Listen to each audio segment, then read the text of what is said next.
Hello दोस्तों, आज बात करेंगे हम इस वीडियो में बृहस्पतिवार की कथा की, जो कि अगहन में की जाती है।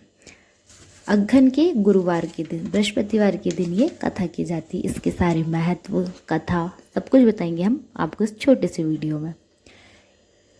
यह व्रत बृहस्पतिवार के दिन किया जाता है। जो भी स्त्री या पुरुष इस व्रत को करना चाहते हैं उसे बृहस्पतिवार के दिन सिर नहीं धोना चाहिए, अर्थात सिर में साबुन या मिट्टी नहीं लगानी चाहिए।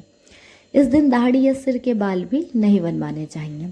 इस व्रत में सुबह ही स्नान आदि से निर्वृत्त हो ले। इसके बाद किसी केले के पेड़ के निकट जाकर पीले फूल और पीले चंदन से उसकी पूजा करनी चाहिए। फिर अपने हाथ में जरा सी चने की दाल और गुड़ को एक पीला फूल लेकर बृहस्पतिवार व्रत कथा कहनी चाहिए या किसी अन्य से सुननी चाहिए। जब तक कथा पूरी ना हो, जब तक कथा कहने या सुनने वालों को वहाँ से न उठना चाहिए और ना ही कुछ बोलना चाहिए। कथा पूरी हो जाने के बाद दाल, गुड़ और पुष्प को पेड़ को समर्पित करके थोड़ा सा जल चढ़ाकर आरती गाते हुए धूप या दीप से उसकी आरती उतारनी चाहिए। अगर केले का पेड़ ना मिले सके तो यह सारी क्रिया विष्णु भगवान की मूर्ति या चित्र सम्मुख करनी चाहिए। व्रत वाले दिन केवल एक ही समय भोजन किया जाता है। भोजन में चने की दाल, चने का हलवा आदि पीला आहार ही ग्रहण करना चाहिए। नमक का सेवन नहीं करना चाहिए। व्रत करने वाले व्यक्ति को छल कपट से दूर रहना चाहिए और मन, क्रम, वचन शुद्ध रखना चाहिए। बृहस्पतिवार व्रत में बृहस्पति देव का व्रत किया जाता है। वे सभी देवताओं को पूज्य गुरुदेव हैं। बृहस्पति देवता को विष्णु भगवान का ही अंश माना जाता है और उनका स्थान केले की वृक्ष की जड़ में माना गया है। इसलिए ही इस व्रत में विष्णु भगवान अथवा केले की जड़ का पूजन किया जाता है। इस व्रत को करने से बृहस्पति देवता प्रसन्न होकर धन्य, धान्य, विद्या, बुद्धि, पुत्र, पौत्र आदि प्रदान परिवार करते हैं और व्रत करने वाले व्यक्ति की सारी मनोकामनाएं पूरी होती है। इस व्रत को करने से घर परिवार में सदैव सुख शांति बनी रहती है और समस्त विपत्तियां दूर होती है। इस प्रकार यह व्रत समस्त मनोकामनाएं पूरे करने वाला और उत्तम फल देने वाला है। बृहस्पतिवार की कथा। प्राचीन काल में भारतवर्ष में एक बड़ा प्रतापी और दानी राजा राज्य करता था। वह ब्राह्मण और गुरु की सेवा करता था। वह गरीब की सहायता करता था और उसके द्वार से कोई भी याचक कभी भी निराश होकर नहीं लौटता था। परंतु यह सब उसकी रानी को अच्छा नहीं लगता था। वह ना तो व्रत करती थी, ना भगवान की पूजा करती थी और ना ही किसी को एक भी पैसा दान में देती थी। वह राजा को भी ऐसा करने से मना करती थी, लेकिन राजा नियम से व्रत, पूजा, दान आदि कार्य करता था। एक दिन राजा शिकार खेलने के लिए वन को चला गया। महल में रानी और दासी थी। उस समय बृहस्पति साधु के रूप में महल के दरवाजे पर भिक्षा मांगने आए। साधु ने रानी से भिक्षा मांगी तो वह बोली, हे साधु महाराज, मैं इस दान और पुण्य से परेशान हो गई हूँ। इस कार्य के लिए तो मेरे पतिदेव ही बहुत हैं। इस समय वे यहाँ नहीं हैं। मुझे गृह कार्य से समय नहीं मिल पाता। मैं सोचती हूँ कि इस धन के रहने से तो अच्छा निर्धन ही अच्छा है। फिर यह सारा काम धाम तो नहीं करना पड़ेगा। इसलिए अब आप कोई ऐसा उपाय बताएं कि सारा धन नष्ट हो जाए और मैं आराम से रह सकूं। साधु वेशधारी बृहस्पति देव ने कहा, हे देवी, तुम यह क्या कह रही हो? भला संतान और धन से कोई दुखी होता है? हे देवी, इन दोनों को तो सभी चाहते हैं। पापी व्यक्ति भी धन और पुत्र की इच्छा करते हैं।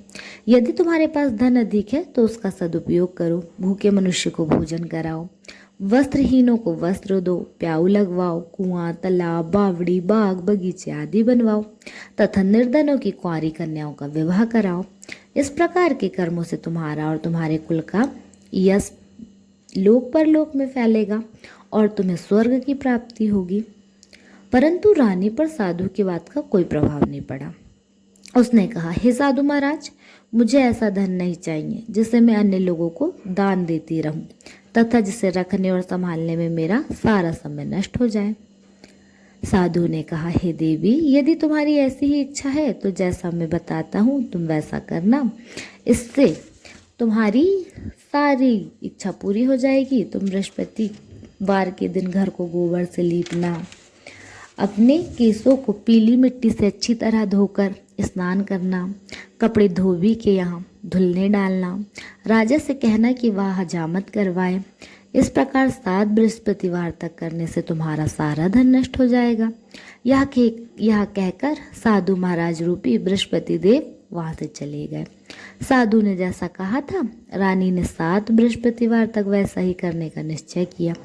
साधु के कहे अनुसार कार्य करते हुए अभी तीन बृहस्पतिवार ही बीते थे कि बृहस्पति देव के कोप से उसकी सारी धन संपदा नष्ट हो गई।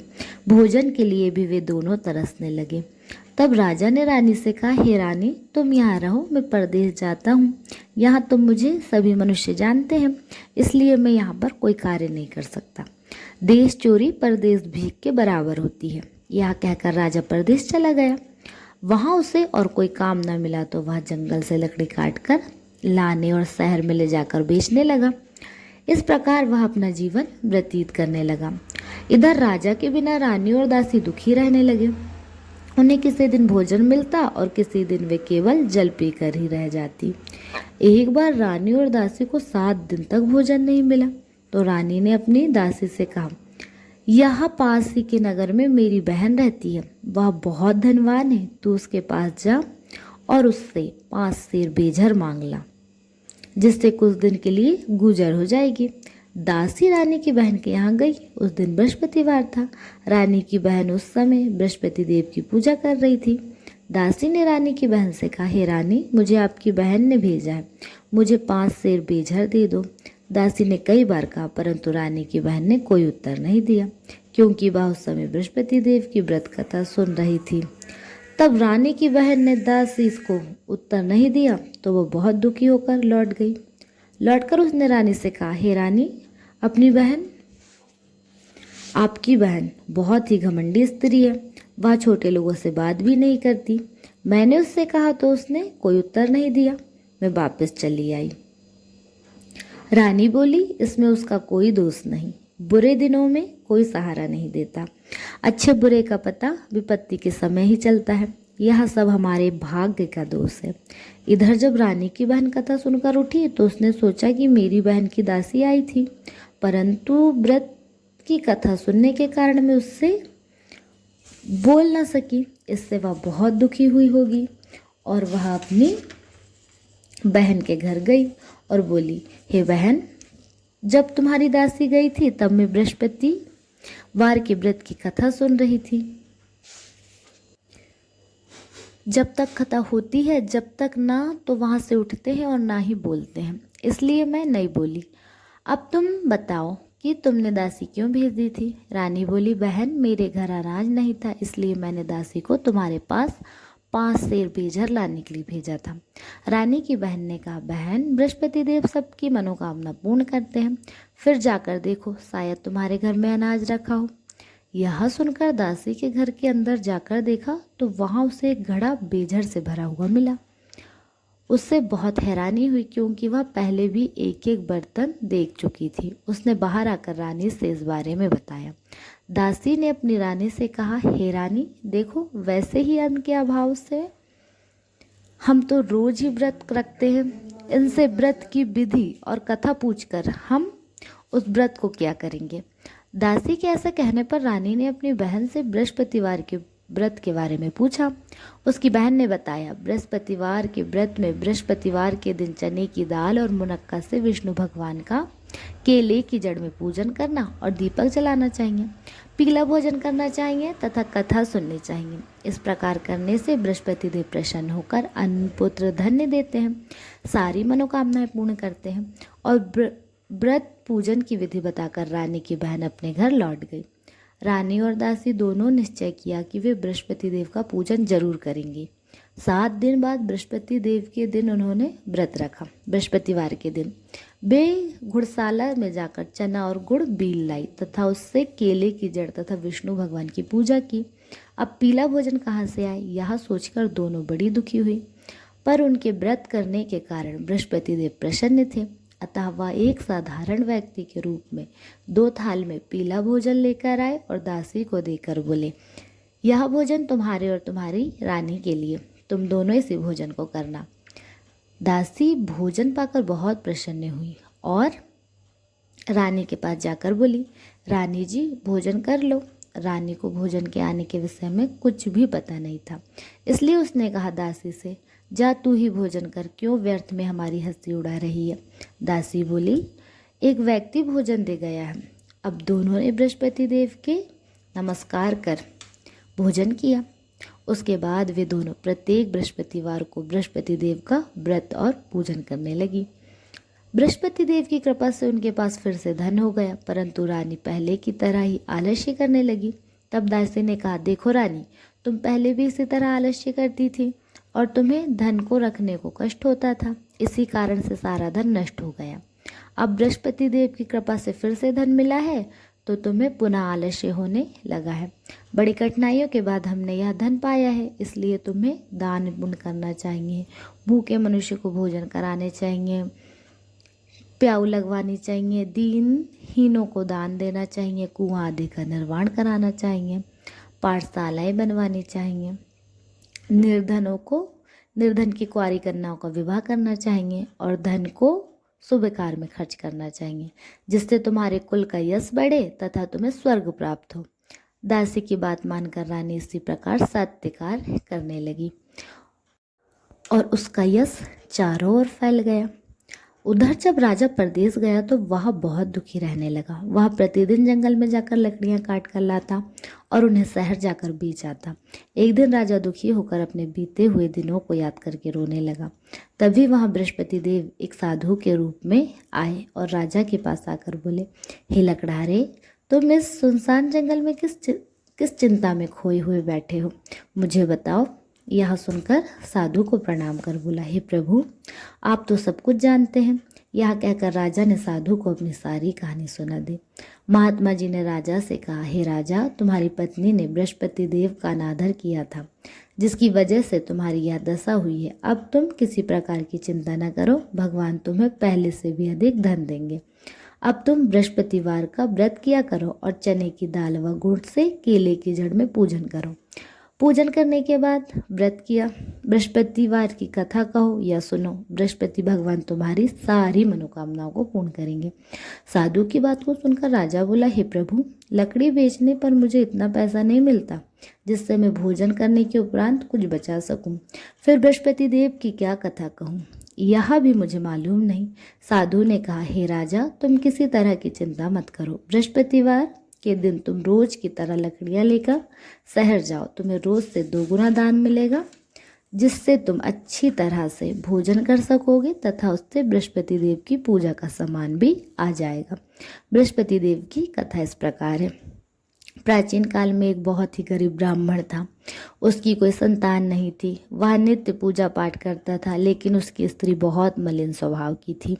वह ना तो स्नान करती थी और ना ही किसी देवी देवता का पूजन करती थी।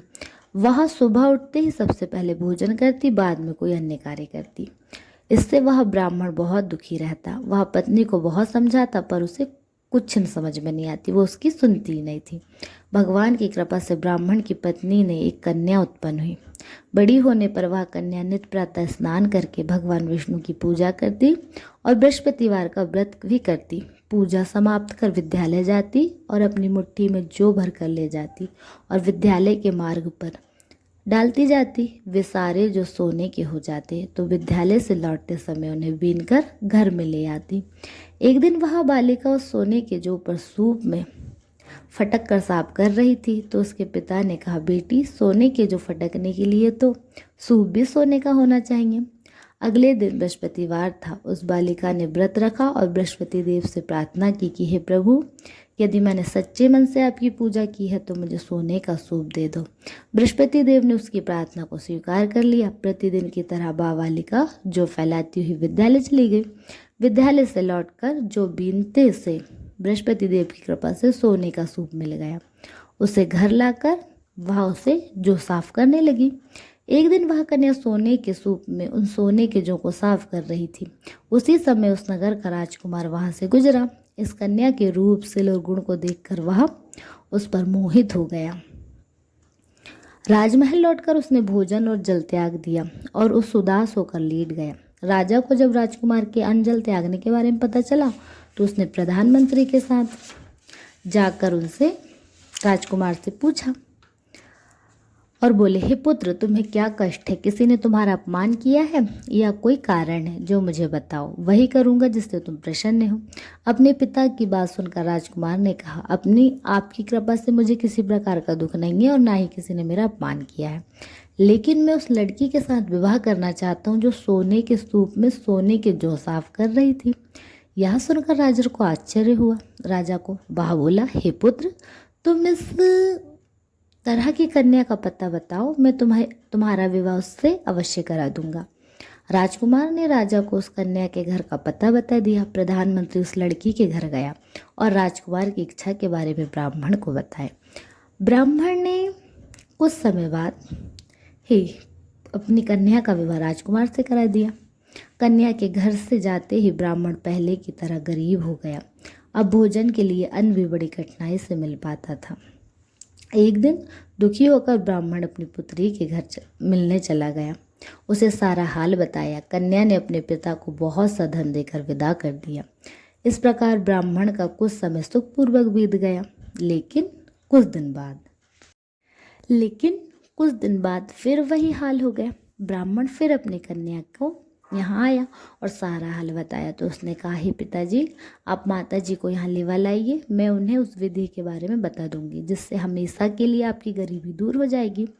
ब्राह्मण घर गया और अपनी पत्नी को साथ लेकर अपनी पुत्री के पास पहुंचा तो पुत्री ने अपनी माँ को समझाते हुए कहा, हे माँ, तुम प्रातःकाल उठकर सबसे पहले स्नान आदि करके विष्णु भगवान का पूजन किया करो तो तुम्हारे घर की सारी दरिद्रता दूर हो जाएगी। लेकिन उसकी माँ ने उसकी बात नहीं मानी।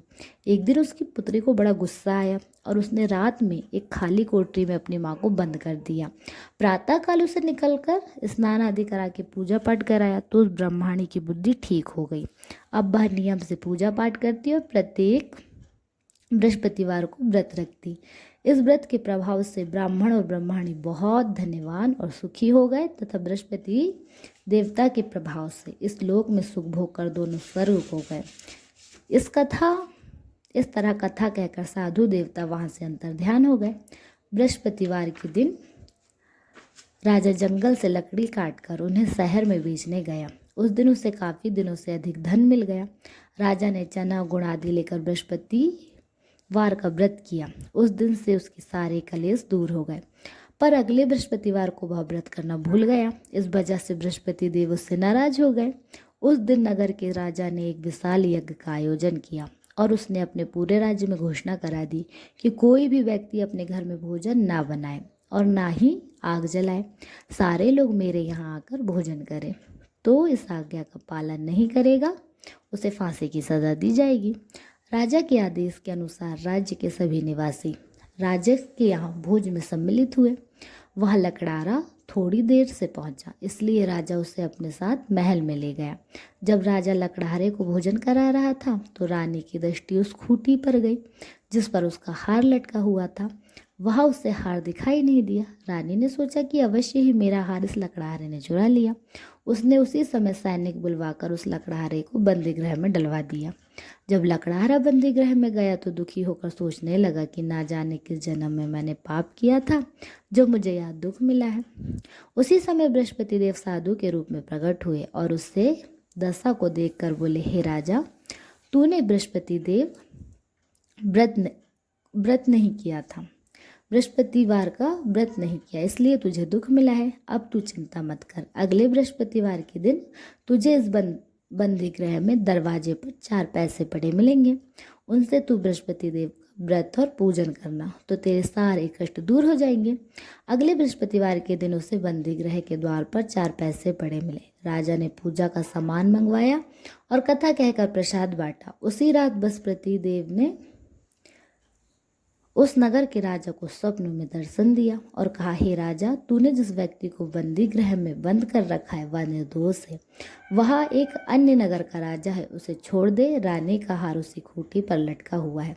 अगर तू उसे नहीं छोड़ेगा तो मैं तेरे सारे राज्य को नष्ट कर दूंगा। प्रातःकाल उठकर राजा ने खूंटी पर हार को टांगा हुआ देखकर उसे लकड़हारे को बुलाकर क्षमा मांगी और उस राजा योग्य सुंदर वस्त्र आभूषण देकर उससे विदा किया।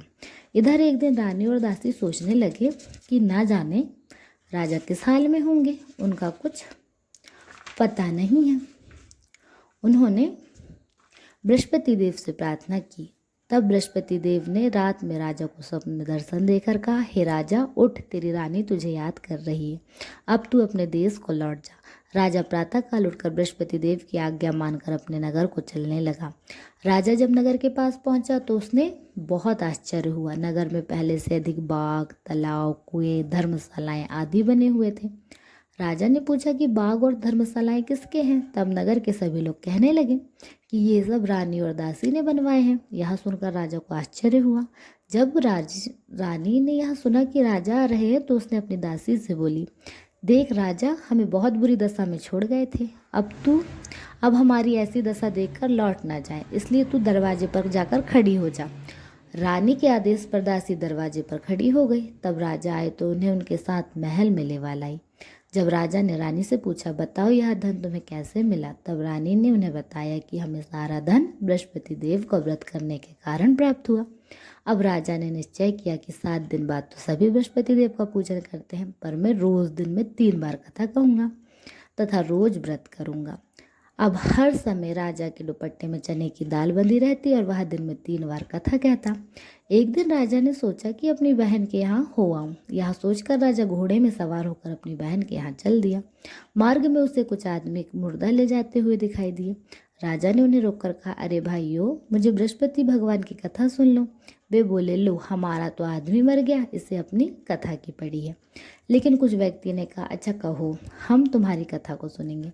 राजा ने चने की दाल निकाली और कथा कहनी शुरू कर दी। कथा को आधे होते मुर्दा हिलने लगा और जैसे ही कथा समाप्त हुई वैसे ही राम राम कहते हुए वह मुर्दा उठकर खड़ा हो गया। राजा वहाँ से आगे बढ़ा। चलते चलते शाम हो गई। आगे मार्ग में उसे एक किसान खेत में हल चलाता हुआ दिखा। राजा ने उससे कहा, अरे भाई, तू मुझसे बृहस्पति भगवान की कथा सुन लो। किसान बोला, जितना देर में तेरी कथा सुनूंगा उतनी देर में 4 हईयर खेत जोत लूँगा। जब अपनी कथा किसी और को सुना, राजा आगे चलने लगा। राजा के वहाँ से जाते ही किसान के पेट में बैल पछाड़ खाकर गिर गए और किसान के पेट में बहुत तेज दर्द होने लगा। उसी समय किसान की माँ रोटी लेकर आई। जब उसने अपने पुत्र की यह दशा देखी तो उसने सारा हाल पूछा। किसान ने सारी बात बता दी। किसान उसकी माँ दौड़ी दौड़ी राजा के पास गई और उससे कहने लगी, मैं तुमसे कथा सुनूंगी, तुम अपनी कथा मेरे खेत पर चलकर ही कहना। राजा ने लौटकर खेत पर जाकर कथा कही, जिससे बैल उठकर खड़े हो गए और किसान के पेट का दर्द होना भी बंद हो गया। राजा अपनी बहन के घर पहुंचा। बहन ने भाई को बड़ा स्वागत किया। दूसरे दिन प्रातःकाल राजा जागा तो उसने देखा कि सभी व्यक्ति भोजन कर रहे हैं। राजा ने अपनी बहन से पूछा, क्या कोई ऐसा व्यक्ति है जिसने भोजन ना किया हो और जो मेरी बृहस्पतिवार की कथा सुन ले? बहन ने कहा, हे भैया, यहाँ के लोग पहले भोजन करते हैं, बाद में अन्य काम करते हैं। यहाँ के लोग पहले भोजन करते हैं, उसके बाद कोई अपना अन्य काम करते हैं। फिर भी यदि कोई पड़ोस में हो तो देख आती हूँ। यह कहकर बहन देखने चली गई, लेकिन उसे कोई भी ऐसा व्यक्ति नहीं मिला जिसने भोजन न किया हो। फिर वह पड़ोस के एक कुमार के घर गई, जिसका लड़का बहुत बीमार था। इस कारण उसने यहाँ 3 दिन से किसी ने भोजन नहीं किया था।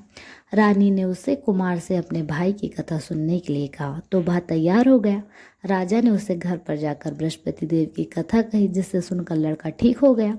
अब तो सभी लोग राजा की प्रशंसा करने लगे। एक दिन राजा अपनी बहन से बोला, हे बहन, अब मैं अपने घर चलूँगा, तुम भी तैयार होकर चलो। राजा की बहन अपनी सास से अपने भाई के साथ जाने की अनुमति मांगने गई तो सास ने कहा, चली जा, पर लड़के साथ में नहीं जाएंगे क्योंकि तेरे भाई की कोई संतान नहीं है।